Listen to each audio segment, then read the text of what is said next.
Assalomu alaykum. Surxondaryo viloyati hokimi Ulug'bek Berdiqobilovich, men sizdan juda qattiq iltimosim bor. Men Sarosor tumani Terakzor mahallasi Jarovot qishlog'iga tug'ilganman. Meni ko'cham Tinchlik ko'chasi 315-xonadonga yashayman. Men mahalla yettiligiga soda degan narsa chiqqan ekan. Shu sodaga murojaat qilsam, mahalla yettiligi bovo borib siz borib shu davlat xizmatlariga borib kulich ochib keling dedi.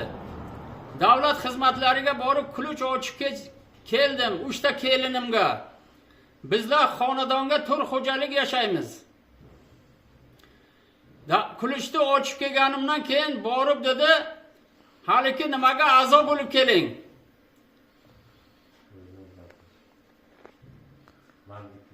Bandlikka a'zo bo'lib keling dedi. Men bandlikka borib a'zo bo'lib keldik, kelinlarni olib borib.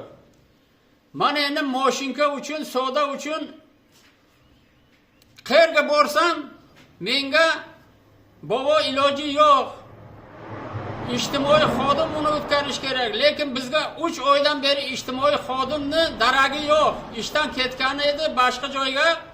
Nahotki Sarosor tumaniga bitta ijtimoiy xodim topilmasa, Ulug'bek Berdiqobilovich, sizdan iltimos, bizni Terakzor mahallasidagi yettilikda tumandagi mahallalar kattasini, ijtimoiy xodimlarini bu mahalla yettiligi qayerga qarayapti? Endi bir man emas, ko'p odamlar sargardon bo'lib yuribdi. Nahotki kulich ochilsa-yu, bandlikka azob bo'lsa-yu, yana buni izdan chopib yursa, endi bu ijtimoiy xodim saylash yoki o'shani bor ishga o'tkazish meni vakolatimga kirmaydi-ku. Men ijtimoiy rahbariga chiqsam, Alibekmi, Azizbek degan yigit aytayapti, "Bobo kutib turing, 20 kundan keyin vakant chiqsa viloyatdan" dedi. Keyin sizni ishingiz to'g'ri bo'ladi. Bu 20 kunga bordi, bu to'g'ri bo'lmasa, biz qayerga boraylik, nima ish qilaylik?